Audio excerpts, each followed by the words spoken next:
a brother or whether you're a mother, you're staying alive, you're staying alive. Feel the city breaking and everybody shaking and we're staying alive, staying alive. All right, guys, welcome to the podcast. I'm Louie J, and you're with me at Staying Alive.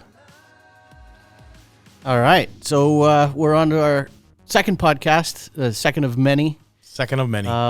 That first one was a really good podcast. We got to know you, got to know a little bit about your background, how you got to be.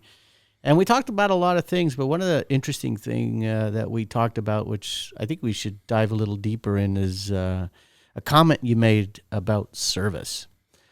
And after that podcast, we were kind of wrapping away saying, you know, we should kind of really focus in on that, dive a little deeper, and talk about all the variations of service, how it's changed over the years. And you made an interesting point saying that getting the user experience right, service is the opportunity to connect with customers and audiences and stand apart from competition. Well, this is a topic that I love because it's the point of difference for a business, for a professional, for a service environment, hospitality. Customer service is the cornerstone of success and failure. And as far as I'm concerned, those that get it right are doing it in a way that makes people feel very comfortable. And those that don't get it, unfortunately, become kind of the way of the dodo bird. They'll survive long enough to be able to told what they're doing wrong. And when they realize it, perhaps it's too late. So for me, it's service. Service is everything. It's the backbone of any great environment. And I'll give you a good example. Great service at a restaurant can salvage a bad meal. A bad service experience at a restaurant will never survive a great meal. Like in the sense that, you know, a server can make a difference in how they turn the experience around. Even in the steak is not good. And the food quality was average at best. People would choose to return because the service and the environment was so bang on and it made them feel comfortable. And I think sadly we've gone a long time now without a service standard in a lot of businesses that make us feel great.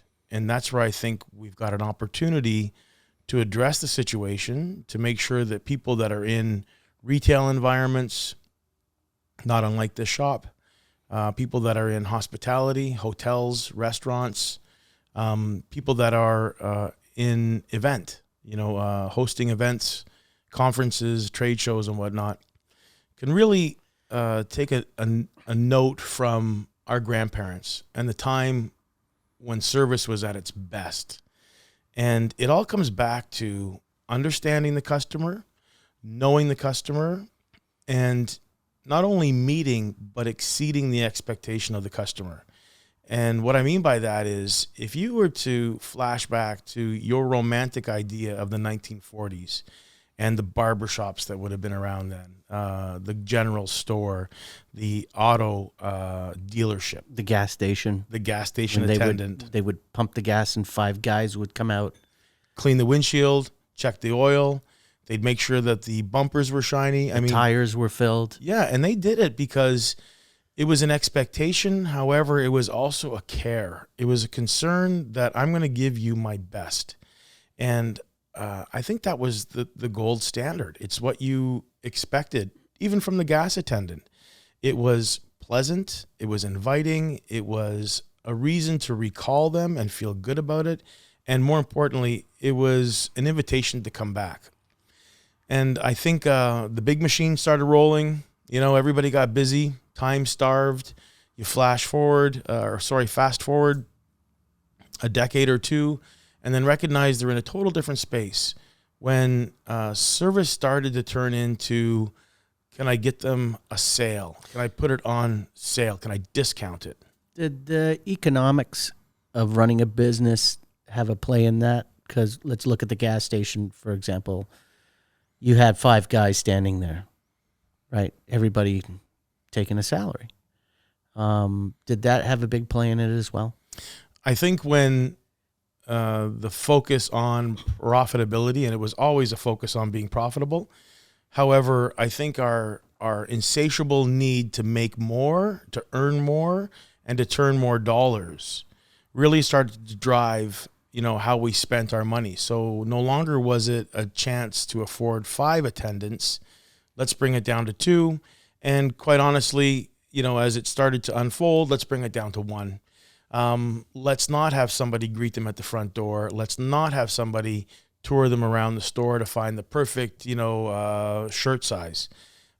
Let's put all the product on a rack. Let's put a sign. Let's make sure they understand it's on sale. Let's drive them into the store by how we're going to run the economics behind this. The sale ability of a product no longer required the service of an attendant.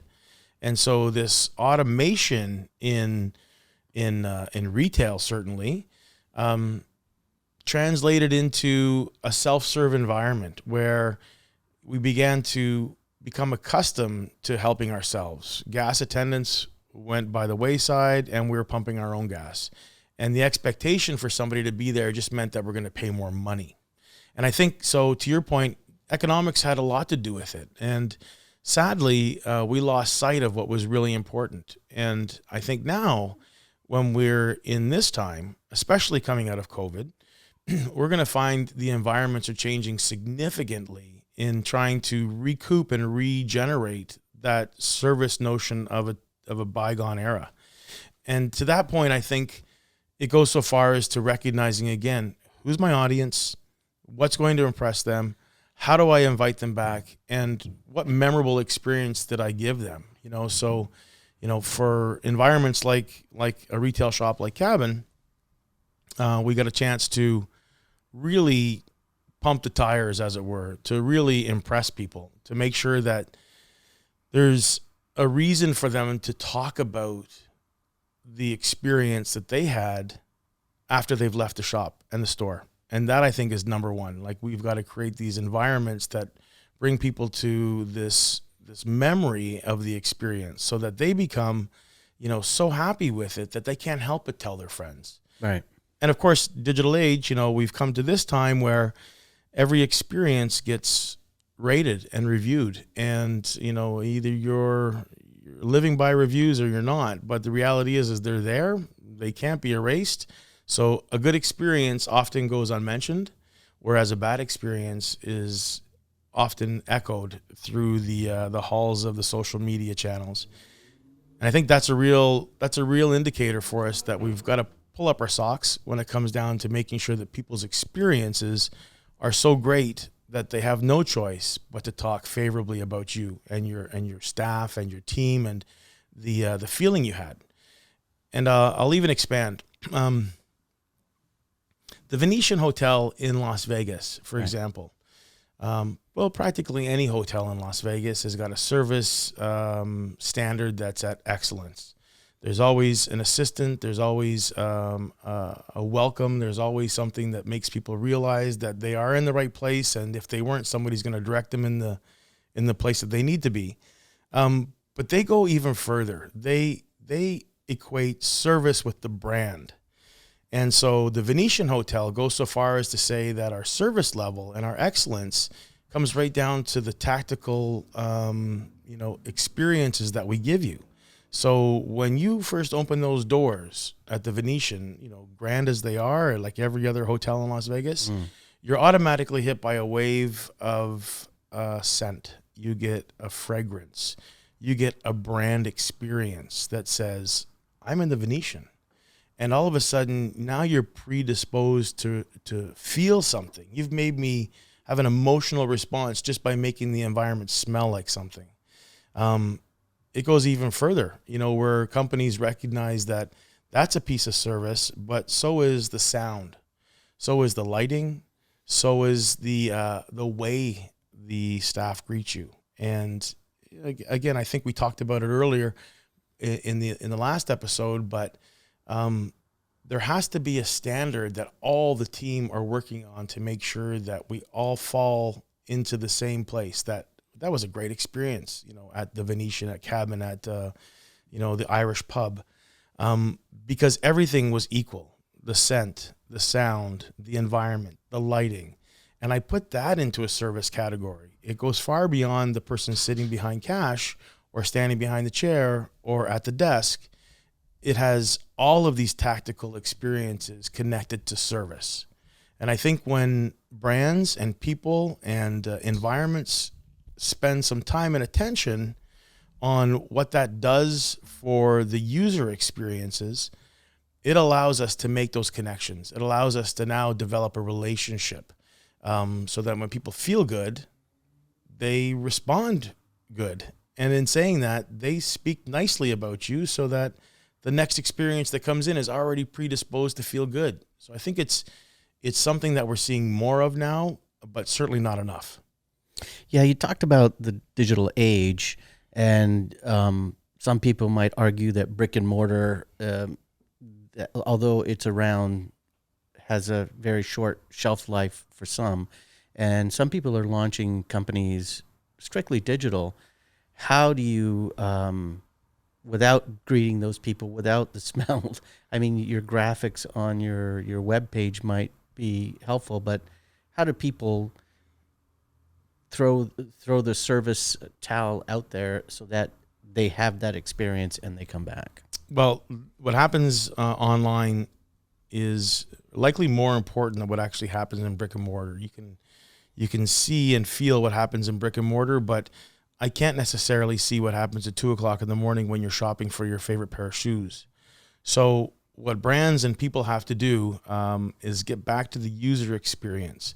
They have to become the customer. And I think that's some of the areas where I've been fortunate enough in my life. I've been given a gift where I understand behavior and I understand the mindset of the purchasing consumer. And when did that come to you? Very early on, where I recognized when things weren't right. And I was very critical. I was critical of why the cash register was in that space, why the food buffet was put back there. I saw it really early on, and I became very critical, and I couldn't understand how somebody could design such a great environment but didn't put the user experience first. And it wasn't even called user experience because I was young. I was a kid. Right. But I recognized that it wasn't what I was going to do. And that's what made the difference. I started becoming very nitpicky about the environments. As a matter of fact, one of my dreams for the longest time was to open a coffee shop. It just so happened to be around the same time that Friends was very popular. Not that that was my influence, but it was kind of like a connection. This is really a time for coffee and tea houses to come to life. And I remember I had the Black Book, and the Black Book was like my Bible. I didn't call it a service Bible or anything like that, but I had notes in it. And those notes were for every coffee shop that I traveled to. And I used to, when I was younger, we were traveling all over the place, Canada, US, Europe. And I would always have my Black Book. And on one page, if I was in a cool coffee shop, I would write all the things I loved about what they did. Whether their dishware was specific or different, the smell of the place, the environment, the chalkboard when nobody was using chalkboards. I'd write all the things that I loved about it. And then on the other side, I'd write the things that I thought they had wrong. And I was so critical of what they did wrong that usually that page was filled faster. And then I would take all the best ideas, and then that was going to be my coffee shop. But you're not looking at it in a negative sense. You're looking at it as an improvement, a way to improve this experience. Well, that's exactly it. It became a chance for me to evaluate, not negatively, to your point. It was never to look at it and say what they did wrong. It was like, man, could they ever do this better? Right. And they were already doing so many great things because, hey, I was there and I saw great things. And so, the left page was always the good things. The right page are the things that I would correct and wouldn't allow happen, whether it was processing, whether it was time at the cash register, whether it was identifying product pricing. All of those things come back down to service because it's connected to user experience. And user experience is you being able to be somebody that you're not, to understand who your customer is, and then to serve them, to truly serve them in a way that satisfies them. And that could be a level that's much higher than your expectation, and it could be a level that's much lower. But knowing that audience is so critical in trying to write the script for service. And I recall, marketing in the early days of me being in an advertising agency, it was my job from a strategy standpoint to become the purchasing public. And I'll give you a good example. We were marketing tap shoes. It was a new European brand that was coming to North America, and I had to become. That's a challenge. Well, yeah, it was like, this is a tap shoe, and although they had a healthy budget and Right. they were breaking into the marketplace, you wouldn't think that there was such a demand, but there is. There's a massive demand when it comes to dance schools selling products, and this brand wanted to make sure they were in every single dance school supply company. And then beyond that, they wanted to be in toy stores because they had a version of their shoe that was a little less complicated. And so at that point I had to become a 6-year-old girl buying my tap shoes. And then beyond that, I had to become that 6-year-old girl's mom to buy the tap shoes because she was eventually going to be the purchasing decision. Right. And so all of a sudden I had to know, is this going to be the right height on the shelf? Is this going to be the right color? Is this going to be the right price point? Is the shoe have a shelf talker to support it? And I had to become that mom to be able to determine if I was going to buy brand A or brand B, and that to me was a real kind of clincher to recognize that if you don't know your audience, there's a very good chance you're going to miss something. You don't understand them. So back in your early days of retail, when did service become the forefront for you? I think it was a catch-22, and I don't like this word. It's commission. Because I believe strongly in pay-for-performance models. Trust me. I think people should be recognized for the job they do, and they should be paid and rewarded properly. Commission, however, took on kind of an ugly outlook in the sense that it drove people to say and do things that may not have been completely truthful. Right. And I think back to the rag trade. We're in retail clothing environments, and you've got to hit your quota. And the bonus was when you hit your quota, you're going to get paid more. And so the drive wasn't necessarily to create happiness for the customer.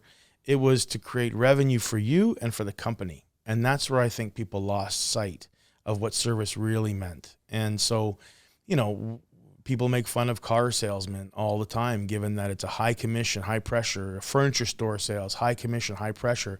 And you automatically now feel walking into those environments after decades of being served the same way that it's not going to be a good experience, that you're going to have to beat off the customer service guy that's walking the floor waiting for you to buy. Do you think most clients are defensive when they walk into those environments? I think the guards are up. Yep. And that's really where the brand and the person have a chance to be able to knock down the walls, get rid of the barriers, and then get back to what they really are intended to do, which is to make the customer happy. And so in saying that, it's important to realize that the end goal isn't the sale. It's not the dollar. It's not the commission. The end goal is to create happiness. And that's got to be the foundation for service. That's where I think in 1940, when Sam came out to pump the gas, it was because he was genuinely happy that you were there and you were a patron of his. And he was sharing that happiness. Of course, not everybody's happy all the time. But at the end of the day, if you're opening an establishment, a restaurant, a hotel, a retail environment, you really have to recognize that the happier your customers are, the better you're going to do. And that doesn't necessarily mean that they had to buy today and they had to buy with pressure in mind. And so I think when commission was introduced and it became the norm for retail and for sales and really kind of just making people move the needle, they're moving it, for reasons other than a genuine happiness. And that I think was a mistake. How do you get a staff to buy in on that philosophy without being, micromanaging in that sense? But you have this strong core belief. How do you pass that on to your staff? I think first and foremost, you hire people that are somewhat mirror images of you. And so there's a glimpse of you in them, and that's just a proven fact that generally you end up hiring people that somehow you see something in them that reminds you of you. And so you then recognize that maybe we can share the philosophy. And when you describe to them what it is you're trying to do, when they perk up and realize that, yeah, I get that. In this environment, when we do sales training, and we don't even call it sales training, we just call it training. When we train our staff to be part of this environment, we tell them that this is our home and you're in our home. You're part of our family. And so every single person that walks up to the door is just like somebody coming to your home. So would you open the door and say nothing to them? No. Would you open the door and welcome them? Of course, that becomes a yes. And then you start to see where the conversation goes. So in the training, we talk about, wouldn't you, if you don't know this person, invite them in, let them know where the washroom is, tell them to take a seat. Can I get you a coffee? Can I get you anything to make you feel good? And of course, if you're welcoming somebody into your home, then let's treat it like a home. So let's take them around and show them. And, that's not at all connected to a sale. There's no expectation to make a sale. There's an expectation to make a friend. Right. And I love when retailers do this. And you know who did a really good job of this? It's Nordstrom. The U.S. fashion-based department store came to Canada not too long ago. They have what they call a client book. And so every sales representative has a quota. They have to make so much money, and there is a commission structure there. However, it's not the foundation of their business. Their foundation is to make sure people are happy. They have one of the most incredible return policies in the market. It's been said, I don't know how true this is, but it's been reported that Nordstrom accepted a tire for a refund, like a car tire. And when you think about how outrageous that is, it could simply be sensationalized because that's the kind of return policy they have, which is whatever, whenever, whether you've worn it. Of course, they discourage that, but Sure. If you've worn it and it wasn't right, bring it back. And so all of a sudden you start to put that into the service equation. Wait a minute, this is a no hassle refund policy. I can make a decision right now and not have to worry about it, whether it's 3 months, 6 months, a year from now. I'm in. Like, you've made it so easy for me to make a decision, and I'm going to talk about it. And so apparently somebody returned a car, an automotive tire, to a store and said, I bought this and it's not right for me. And as the story goes, they said, we don't sell tires. Was it a joke? What was this person? It could very well have been somebody trying to test the policy. But it's all over the internet. Not to say that that's true, just because it's on the internet. But the point is that they've now become so well known for that story that the reality of the refund policy has now made it to a conversation. They take anything back. You're safe buying there. So I love that story, and I love the idea of it. And to that point, when brands and companies get that and recognize it goes back to the user experience, then that's when service becomes full circle, so that I'm making you feel comfortable that no matter what, you're taken care of with me here. Well, how do you think so many companies miss that important philosophy of service? It seems like it's the obvious choice, but yet, you and I have walked into many places, and right away you're just going, oh, okay. You pick it up so quickly. How do you think they miss that? Do they just get caught up in what they're doing or trying to do? And yeah, I think that, at some point spreadsheets become the rule. The quota becomes the norm. The dollar amount means that you have to make this, and if you don't, you're failing. And those metrics are important. Trust me, I get it. It's the business side of the operation. However, I've always felt very strong that if you do everything right, the business side will follow. And part of right is making sure people are happy. So how they miss it, I think, is where they're too caught up in the fact that they need to make that. And when they don't make that, they fail.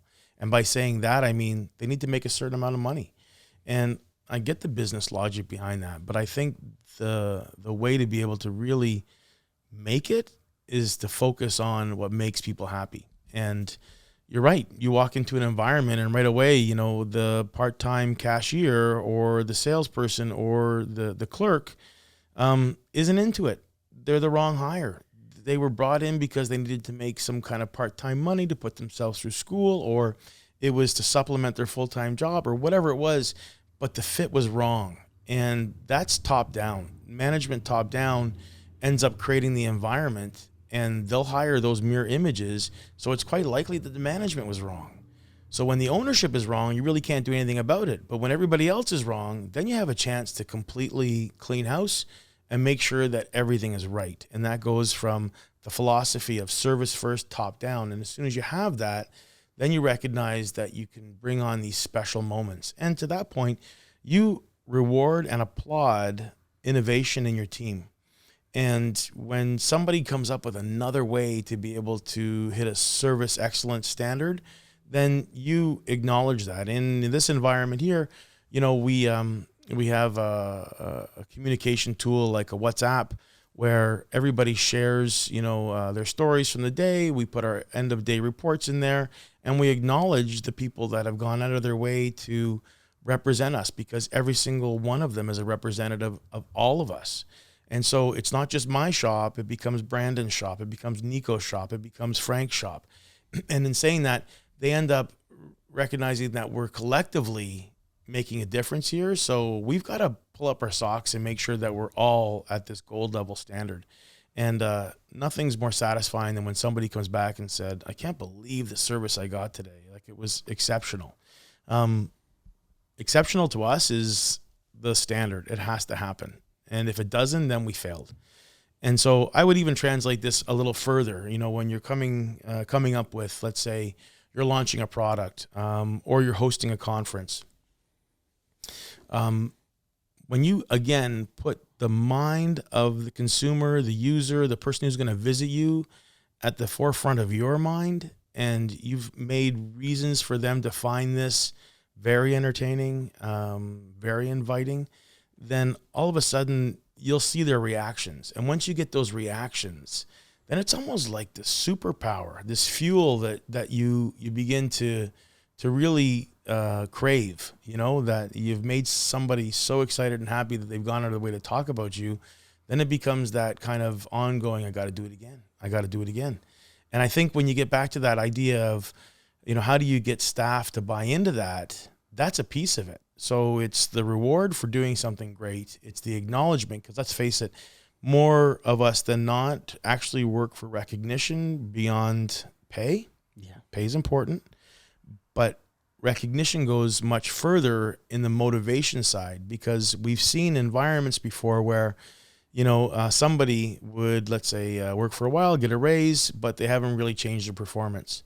Other people have worked for a short point in time and then got recognition and were put on the leaderboard, and then they just keep going. They're motivated to do more. They're motivated to be part of this. They're motivated to continually be recognized as being exceptional. And in the ad business, I jokingly said after one meeting, a client had complimented us on this launch and said that, it was like delivering excellence. And I listened to that and I thought, my gosh, that's exactly what we do. We deliver excellence. And that became kind of our internal motto. Our company delivers excellence. And that's the standard now that we all have to live up to. And as a result, it's actually improved the process. It's improved the outcome. And, the customer experience has come back to tell us that there's nobody that does it like us. So I'm pretty proud of that. I think that's a really cool accomplishment in a sea of, messaging and competition, and this price is here, that price is there. And, all of that is important to people, but it's not important to us. And I think the people that make a difference see it the same way. I just want to talk about COVID. There's a couple of questions that I have. You did say that as people are starting to get back to work out to the world, because a lot of people have been quarantined or staying at home, why do you think that the rise for the expectation of service is that what you said? Was it expectation of service, or it's going to be more top of mind? Why do you think that is? Is that just time at home reflecting? I think people have so much choice now that the standouts are going to be the ones that definitely made me feel better and made me, whether happiness is my motivator, then if you know me and you've hit that trigger for me, that emotional response that makes me feel happy, that makes me add something to my purchase, be it online because it was well marketed, where many people like you bought this. And all of a sudden I'm looking at this going, well, listen, I can add this to my cart. And this has been a fairly painless experience right now. I'm enjoying it and I feel fulfilled. And then, it's followed up with a quick email. Hey, thanks so much for shopping. We appreciate you coming by. All those touch points that would happen in, a physical brick and mortar are being translated online in ways that, are innovative, creative, and unique. And I think that given so much competition and so many places to purchase, that my expectation is that it has to be at this level, and it constantly is moving up the ladder where, the likes of Amazon, as a perfect example, have now set the bar. So anything less than that, I can have a no-nonsense, hassle-free refund. It's going to come with the documentation that I can print if I want, and I can go across the street to the UPS store to return it. They've made that experience a pleasure for me, right down to ordering a burrito. I mean, the guys that get it right have employed good online tactics, online service, third parties that make the ordering process seamless. It's page by page. It's not complicated. It takes me 5 minutes and I've ordered. I didn't have to talk to anybody because I didn't feel like it. So now they've served another piece of meat, which is I'm time starved. I don't want to talk on the phone and chance of getting something wrong. Bang, bang, bang, bang. I'm in, I'm out, and it's a great experience. And so I've probably told more people about my burrito ordering experience than I have anything in the last while because it was seamless. And it was, I got to be honest, it was something that I didn't expect. I expected it to go wrong because for the longest time, it's not been great. And then all of a sudden, we start to raise our expectation because somebody's gone ahead and done it right. Right. And that becomes our standard. My last COVID question is that a lot of people have been laid off, furloughed, lost their job, and have taken up a new, hobby. And some of them are starting to think, maybe this hobby can be something. And they might have this entrepreneurial spirit. What kind of advice would you give those people that are toying with the idea of, I'm going to give this a go? And what kind of advice would you give them in terms of to keep that service at the top of mind? I would say this, number one, understand your audience, develop a relationship with them so that you can serve their wants, their needs, make them emotionally satisfied with the experience, and keep that at the very front of your mind in everything you do, whether it's that return phone call, whether it's that customer complaint, whether that customer is calling to give you a compliment. It's so important that you recognizing how valuable they are to your environment, your situation, and what you're doing. They're the be all and end all. And, of course, you're going to get the exceptions to the rule where people are, in some cases just out there to kick the tires and cause problems.